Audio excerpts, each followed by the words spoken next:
Welcome to the Privacy Mentor Podcast, your partner in the fight against identity theft, fraud, and cyber threats. I'm your host, Carrie Kursky. Welcome back to the podcast. I have a very special guest for you today, my good friend, Tom Whalen. He is with RedFive Security, but he's here to talk to us about one of the cases he was involved in with the FBI, and you're in for a treat. He hasn't told this to anybody else, at least not in a formal interview. So Tom, thank you so much. I feel so grateful that you're willing to share it with our listeners so we can learn more about what you're doing. So first of all, tell us about your day job. What is it you do with RedFive? Oh, hey, Carrie, thanks for having me. Hopefully this will be fun and not too boring. I currently am a director of security consulting for RedFive Security Consultants. They're actually based out of DC, but we've opened an office here in Naples, Florida, so that's where I'm at. And RedFive provides these comprehensive security, privacy, and risk management solutions to families, executives, and full enterprises. So that's kind of basically what we do on a regular basis. And you and your team over there, they are phenomenal. We've worked together for quite some time, and yeah, everything that you guys are doing are amazing. But that's not why we're here today.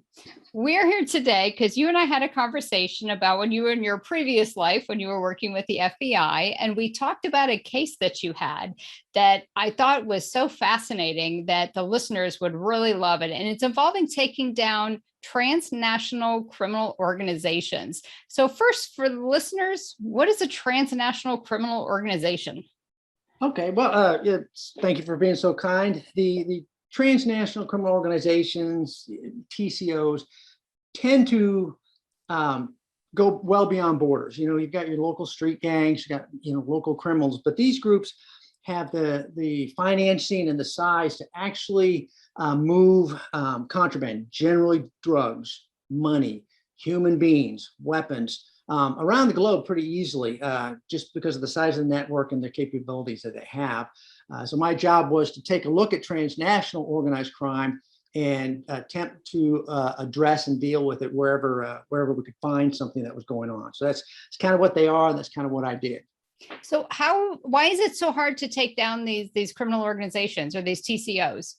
Well, what we found and what led to what we ended up calling Operation Trojan Shield is, and this happened several years ago, law enforcement around the world noticed that they were using these hardened encrypted communication devices, which you could not intercept. So we couldn't do your normal, if you've seen on TV, that the Title III, where the agents are listening in on what's going on and the bad guys are talking about what they're doing. These groups would basically encrypt something, send it to an end user, decrypt it, and then they could talk pretty freely about what they were going to do. And you just could not actually break the encryption codes because it was kind of an end-to-end encryption. It was tricky, and we knew it was going on, but you just couldn't figure it out. So where were they getting these devices from? Was there a company that was making them for them? Did they make their own? How did that work? There was several companies, and what this is it's a handset. So picture the old school Blackberries years ago. Your iPhone, your Google, whatever. And what the criminals would do, or what these criminal companies would do, is they make these phones and mark them. But in doing so, they would modify the handset. So your BlackBerry, back in time when they do it, the GPS was removed. The ability to surf the web was removed. You couldn't make phone calls. There was no camera. So you had basically a handset that could do one thing, which was send a text from one phone that was like that to another phone just like that. So it was, it didn't go online. You couldn't surf the internet. I couldn't update my LinkedIn or anything like that. They had one purpose, and it was to send these encoded messages, these encrypted messages. And it was very, very expensive to purchase these devices and for what limited abilities they had. And two, the networks were also closed. So my criminal group would only talk to me, and the phones generally could talk to only each other. Some of these big companies were Sky Global, which is what FBI took down in Operation Trojan Shield, but you had companies like Cypher, EncroChat, and some of these other big ones, and they could have 20,000 Phantom Secure. When we took Phantom Secure down, 20,000 users. Some of them 70, 80,000 users around the world. And so if you're figuring, I'm selling these phones at $1,500, $2,000 for the phone, and maybe a 6-month subscription, which you now have to renew for another $2,000. They were literally printing money, but it was great for these criminal organizations because literally law enforcement and even intelligence agencies couldn't intercept what they were saying or what they were doing. Based on our conversation, and correct me if I'm wrong, so your team ended up making one of these companies selling these devices. Is that correct? And so how did you come to that conclusion, and how did that all happen? That is correct. I had a group of folks who were known for crazy ideas, and we did our best to make them happen. Prior to Trojan Shield, we took down this communication company called Phantom Secure, and they were producing these phones, and they were utilizing. I mean, criminals here in the United States used them. They were in use in Canada. They were used in Australia, and they supported organized crime families here, working with cartels in South America. They supported outlaw motorcycle gangs such as the Comancheros or Mongols in Australia, moving drugs around the world. And what happened we were able to get an undercover into the program, because they don't sell these to anybody. You and I cannot walk into the Verizon store and buy. We have to be vetted by other criminals, which generally speaking, your normal undercover couldn't get into these organizations because they haven't known whatever the person is for 10 or 15 years. I mean, that's the late of vetting that they utilized. So we were able to get some undercovers in based on another drug operation. And these individuals were able to take screenshots. They got access to the phones because they became vetted and got into, the Phantom Secure network of trusted people, and worked closely with Vincent Ramos, who was the CEO of the company, who we did convict on RICO charges. And he is doing time in federal prison. But he gave up some stuff. So we had an idea of what was working in his company, which facilitated the catching of a fairly highly ranked spy in the Canadian RCMP. So, I mean, you had all these dominoes. But the big thing when we took down Phantom Secure was we got another CHS who did not want to go to jail. And this individual had been working on, the competition really isn't any different than, Apple and, Verizon or Google. Somebody has the next best technology. So this individual had come up with a better technology than the BlackBerries. And it was going to go on kind of your Google phones and Samsung, these kind of things. And it would do other things. It would have better, capabilities. And criminals are no different than people that stand outside, Apple store at midnight to get the next, I got to get the next iPhone. So this individual had come up with some great add-ons and better security than what was on the previous models. And since they didn't want to go to jail, they gave the FBI access to that. Wow. Basically the code, it hadn't gone hard yet. And then we were sitting around trying to figure out what to do with it. And in squad area, we've been working closely with the Aussies, the Australian Federal Police, New South Wales Police. They've been our partner through many of these cases we'd worked to get to Trojan Shield. And that it was like, well, why don't we run a company? If told the case and you figure this out, talk to the Aussies, I'll get the money. We'll figure something out. We'll get it approved.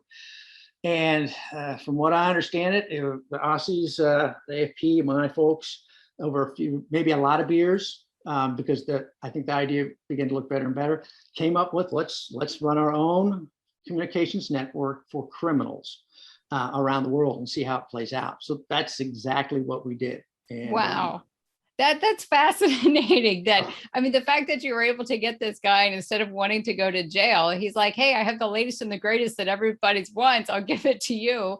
And so you're actually able to deceive the Deceptors because they're doing their communications on your own platform. I think that is absolutely brilliant. So tell me, did it work? Did the criminals buy the product? And what was the outcome? It was more successful than we had ever imagined. I know we kind of said, we'll get this many users, maybe, and when we get that many, we'll arrest them all. But the product itself was very, very good. In all honesty, had we been criminals, we would have made tons of money. We had a couple great young computer scientists that technically only worked on the project part-time, but I know they were burning the midnight oil. And in unison with the AFP scientists and computer scientists, that we put together a package of this platform that actually worked. We were able to come up with hard devices that we did a beta test, and we let the beta test. It flowed organically. So what let us get into the market is the CHS was already vetted. Our undercover individual was already vetted by the bad guys. This individual had worked for Sky Global, was another company, and so he had their trust. So they knew he was like one of their own, so to speak. Yes. Okay. And we started in Australia because a handful of this individual's contacts were already there, and they'd been selling the Phantom secure phones, which we took down, and they needed another phone. And it was just an opportunity. I've got this device. Maybe try it out down there. See if the bad guys, outlaw motorcycle gangs, will use this. So we beta tested it down there. The Aussies, carried the water. They did the load of work down there with their tech folks, and we just kind of built. And the argument has always been, well, it's privacy. What we saw in Australia was you had no non-criminal users. The individuals were moving drugs, guns. Wow. They're planning to kill people, making those attempts. So that makes it much easier for us to then continue on. So we had started our own company, undercover company, Trocom Technologies. So we're pretending to be a business overseas, and we just started rolling, producing. The phones they're very, very good. But again, our phone, the Anam phone, which was being sold by Trocom, it was supposed to not have GPS, the cameras, and all that. And of course, we kept that. We were able to keep that, and so we could track the phone. We know what bad guy had it. But the phones always, they had the text, but we also had the ability to send a push to talk, a brief message. They could talk. They could cover their voice, so you get a different voice. So it would hide their voice when they did push to talk. They could send photos, and believe me, they sent lots of photos of everything, to include piles of drugs, piles of money, directions on how to find the drugs, all these types of things. So they felt very, very secure. And those were just some of the things we added to our phone to make it more appealing to the criminals and make their job easier. And you bring up an interesting point that I know we're talking about with bringing down the criminals, where I think it's great because we're using their own tools and techniques to take them down. So kudos to all of you. I think that's phenomenal. But the fact that you all said we're going to sell you these devices, they're not going to have any of this stuff on it, but yet it was still on there. We see that in mainstream when we're buying these devices and they tell us, oh, we're not selling your information, or we're not going to download it, or we're not going to store it, but yet they are. So this is rampant. And so it's not just the bad guys who are always trying to deceive. It's companies that may, for marketing purposes, because if they tell you it's out there, you won't buy it or you won't use it. So a lot of times they purposely omit things. They don't deny it up front. They don't say, oh, we won't do this, this, and this. They just don't tell you or mention it. So that way they can trick you into using the devices. So I didn't mean to veer from what you're saying, but I just wanted to point that out to the listeners, that it's the exact same thing that a lot of legitimate companies are doing to consumers. So I found that that's fascinating, but I didn't want to interrupt. So go back and let's talk about the outcome. So all these criminals are now using this. You're able to track them, and you're selling this product that they all want because it's the latest and the greatest. What was the outcome?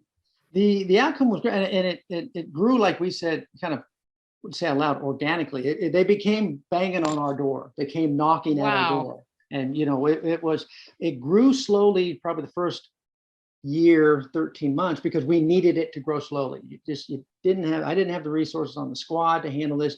We ended up in 90 countries, 45 different languages. So we're trying to slow it down, and we're becoming very successful.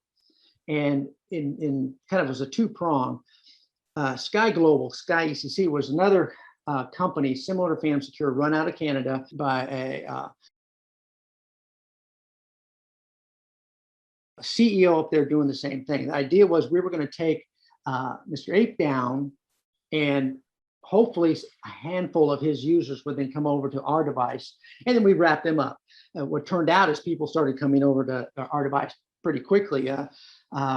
You had the French and the Netherlands take down a company overseas, which then also now they needed our phone, and so the growth began in the last probably 6 months of the case very, very rapidly, and it became, a handful. But we ended up with, when we took it down, probably 9,000 to 10,000 active users. We may have had more than that. It was over 14,000 handsets had been sold to people overseas.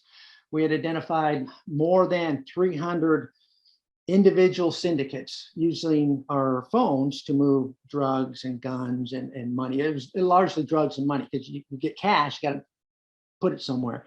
Right. So we saw a lot of the money laundering, took down numerous large labs in Australia and Europe. We prevented, probably more than 100 threats to life where these gangs were going to kill somebody, or seriously injure somebody. So we thought that was really successful. But the day we took it down, the idea was, it built so much. What we did is we with the help of our LEGATs and our partners at Europol, because the US is not a member. So the Swedish police and the Netherlands Federal Police hosted us, the FBI, at Europol, and probably about, in the March timeframe, April timeframe, we set up a task force there as well. So we had numerous countries come in and we're reading their messages real time, because what we had done previously is if we had something, we would pass it to the country. So if something came up in Sweden, we'd pass, hey, you may want to look here because there might be drugs here, or those kind of things. And it helped because we had a GPS tracker on the phone, so we had an idea of where they were. So through 2020, we were passing this information to our allies overseas, the Brits, the French. Here's what's going on. Maybe take a look at this, Italians. And I think that really sold them. So when we didn't have to have a hard sell, and we said, we'd like to set up a task force, or at least be a part of task force at Europol on this. Everybody seemed to roger up pretty quickly. They provided investigators, and then we went to town for several months and then just coordinated the takedown. We started in Australia, we moved through Europe and came to the United States. So it all kind of happened at once. And I think in Europe it was 800,000 people were arrested. Tons of coke was taken, money was taken, labs were seized, weapons were seized. It was actually very, very good. So that is fascinating. So quick side question. Have you and your team ever thought about writing a book or doing a course on how to launch a startup? Because you were so successful. And we talked about, hey, who's going to play us in the Netflix kind of thing years ago. That's funny. It's the fact of the matter is the team is great. Many have moved on, many have promoted up. They will continue doing great things, I have no doubt, and maybe even surpass kind of what we've put together here in San Diego for the last 3-4 years. That is fantastic. Well, again, kudos to you and your team for taking down not only in the US, but worldwide, taking down so many of these syndicates and taking more of these bad guys off the streets and saving lives from people that they were intending on murdering. So I think it's phenomenal. And again, you use their own tools to outsmart them. I think that was absolutely brilliant. And now, well, before I move on to the next question, could this be done again? I mean, how, because all the time people say law enforcement doesn't do anything. They're not trying to take down these bad guys. But I think a lot of it is that they just don't understand what all is involved in it. And this one, I mean, it sounds like it was just quick, easy. Hey, let's just do this. And it kind of fell into our lap and this is wonderful and it works. Would you be able to do that again? And if not, why not? The stars aligned. The team that I ran in San Diego, I mean, they were the Beatles, or if you prefer the Rolling Stones, right. It was a group that coalesced. They did things that, I was proud to watch get done. I was amazed. Could we do it again? The ability out there, I think it is, certainly from seeing the resources that other nations put in and how closely we were able to work and there wasn't that kind of interfighting. I mean, here in the US, it was the DEA, the IRS was on board, the US Marshals were on board. Wow. And, these are teams that usually, the only time they get close is, if they're playing softball against each other. And stuff like They're all playing nice in the sandbox. But the problem is, I think on TV, you see how easy it is. Hey, you solved the case. Now this literally started with probably 5-6 years ago with an Operation House Money, which was kind of a drug online gambling thing, which is where we came across the first Phantom Secure phones. So 6 years we go, that's interesting. What is this?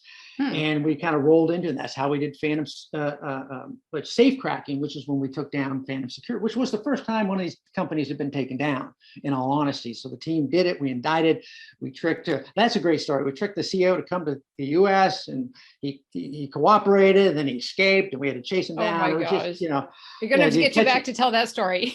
Yeah, but that case was a couple years, and then we were up on a Nom phones for 18 months, but it probably took us, like I said, the first time I had a conversation with the Netherlands and Sweden about a task force was probably the summer of 2018. They were a little ahead of us on certain things because, again, they are great technicians as far as computer hacking goes. I'm very impressed. But that was another year and a half. Then we sat on this for 18 months. We ran the company worldwide, not just in Australia.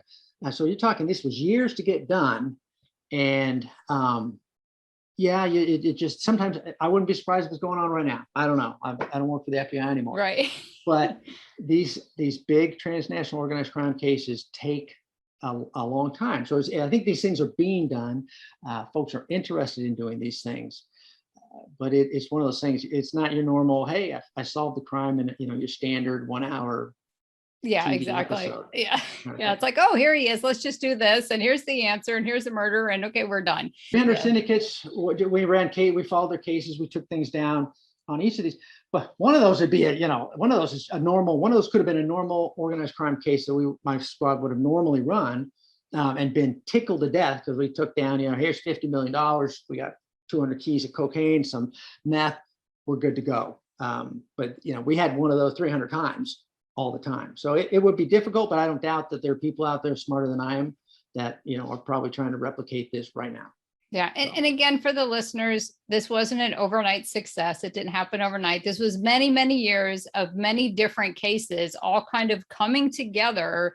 And like Tom said, the planets aligned to where all of a sudden the opportunity was there, but it was many years. And I imagine it took many years for the undercover investigator to be able to infiltrate and earn the trust of these people, because it's not like you see on TV where they go to a bar, start a conversation. It's like, hey, come in, meet the boss. It just doesn't work that way. It doesn't happen that way. So it did take years. It was good. We had a couple sources and confidential human sources that were willing to cooperate and go that route. I'm trying to think. I've lost my thoughts somewhere, but we would call these cases, in the bureau we call them spinoffs. For one case, and that's just kind of how it works. Hey, you find something, like we said in House Money, we found the phones. We found these secure phones. Trojan, we're like, what is Phantom Secure? Which caused us to start pulling threads, find out who the company is, find out what they're doing. Holy cow! All they do is sell drugs with these phones, and then you move on from there. Yeah. Well, again, kudos to you and your team and all the work you and all the partners worldwide for taking down some of these groups. And again, I love the fact that you use their own tools and tech to take them down. I just think that is absolutely brilliant. And now you bring your experience and knowledge to the work that you're doing at RedFive. So let's talk a little bit more about with RedFive and kind of what does that look like, and what are some of the services that you all offer? I would guess it'd be the opposite of what I did in the bureau. I'm not going to try to crack your network. I'm going to help you protect your network is what we're going to do. So you've seen it from the other side, which is I've seen it from and it's similar to what you do, Carrie. You see what's out there. You realize people are and their home networks and their account are at risk. And you're doing the same thing. We're plugging holes, we're fixing issues, and some people just don't realize. Interesting thing, as you pointed out, the criminals knew they were being tracked on regular phones. So we're not going to use them, and they knew this 10, 15 years ago. Whereas a lot of customers we run into, I didn't know that. You mean if I geolocate myself, I didn't realize that. Mm-hmm. Again, because the companies don't lie. I lie. Right. I told them we don't do that, but the companies, they don't kind of tell you everything. Right. Then I'm like anybody else. When you sign to agree to use whatever app, you scroll down through 20,000 pages. You're not going to read, I want to use the app. So I say yes. Exactly. Yeah. And then you get all the baggage that comes with that. So we attempt that for, again, families, individuals, assisting with those, just privacy solutions is what we do. And we do it legally, not illegally. And again, having your perspective from the other side and seeing how it works and seeing how these transnational criminal organizations operate, it gives you a huge advantage and a perspective that other people just can't bring to the table. And even with us, when we're working with victims, because we've worked with identity theft, fraud, and cybercrime victims for 15 years. And yet, people will call us and they're like, well, I asked so-and-so and they told me to do this. And that's like the worst thing that you could do. But when you look at the other person, it's just, they learned because they read out of a book. And it is totally, you just can't underestimate the value of that experience and knowledge, because it enables you to look at things from a different perspective that the average person doesn't. It allows you to view things from the mind of a criminal. Yeah. My wife says I don't trust anybody. I said, well, that's not true. Right. There's trust. She trusts you. Yeah. So anyway, but yeah, you're absolutely right. I think that perspective on both our parts allows us to kind of view things with, kind of that raised eyebrow, just let's be careful and press forward. Yeah. So if people want to learn more about what you're doing at RedFive, where would they go? What's the website? RedFive Security Consulting. It's a big RedFive banner. You can't miss it. And as I said, they're out of Arlington, Virginia, and but they'll give a list of. Well, I think there's even an online self-assessment. You can go on there and play it for fun, because it will give you a grade like, oh, I hadn't realized this. But it shows kind of everything, all the offerings we have, and the kind of things, and also it'll help people think, which is, I think, the most important thing. You have to be proactive. Protecting yourself, your family, your friends starts with you, and I think it's not a bad place to start, and then build from there. Yeah, and that assessment, I think, is a great thing for anybody to take, because it really opens your mind to, you might think, oh, I've done everything I need to do, but I promise you, there are still other things that need to be done. So definitely take that free assessment. We're going to have the link to the RedFive Security website in the show notes, and you'll be able to take that assessment right on there. And then if people wanted to learn more about the Trojan Shield case, where are some good sources? Where could they go to learn more about what you and your team did? I will do the same thing. I'll shoot you some links and put them in there. But you type in ANOM, ANOM, Operation Trojan Shield. You'll get all sorts of good information like that. I don't want to say there are certain websites and online magazines who did a very, very good job on detailing what we did. And I'm thinking, holy cow, are they looking over my shoulder? I thought, who talked? And like, wasn't us, boss. So there are a few of these, the tech companies, those tech and cyber online magazines that you all have seen. They have done a pretty good job of getting real close on some of the things we did. And some of the stuff is, I'm not at liberty to talk about, but there's a lot of stuff in the public. I mean, you want to read about, the spy thing with Vincent Ramos and Cameron Ortiz, who was, he was like the director general of their RMCMP's intelligence center. I mean, that's an individual who visited the FBI headquarters and probably got classified briefs. We took him down and, and that's an interesting read. And it kind of goes over, talks about the phones, it talks about what the criminals do. These are all pretty interesting things if you're so inclined. Yeah, well, definitely. What we'll do is we'll put the links to some of those. I know you're going to share some of those links with us. We'll put them into the show notes. That way people can have access if they want to learn more about Operation Trojan Shield and these other kind of spin-off cases, as you call them. So that way we can give everybody all the information, because I think it's great. And also, full disclosure, want to let everyone know, Tom is not saying anything he's not allowed to. Everything that he's saying has been approved for the public venue. So before people start firing off emails saying he's giving away FBI secrets, no. Here you go. Go to the DOJ's website and download the affidavit. You'll everything we talked about is in there. There you go. It names names. Not as entertaining as Carrie and I are, but of course not. 30, 40 pages of everything we've talked about there as well. So yeah. And again, this is all public information that we are sharing. We're not giving away any secrets or, any undercover work there or exposing anybody. But Tom, thank you so much for coming on and sharing your experience and this case with us. I know and it was funny because I had read about this before I met you. And during the course of when we met and it came up that you were involved in that case, and I was like, oh my gosh, that case was fascinating. I thought this whole thing, again, the fact that you use their own tools to take them down. Absolutely brilliant. So thank you so much for coming on. And again, all you listeners, thanks so much for joining us. All the information that you're going to need for RedFive, how to do the assessment, and to learn more about this case and some other cases is going to be in the show notes. And until next time, stay safe, my friends. Thank you for joining us.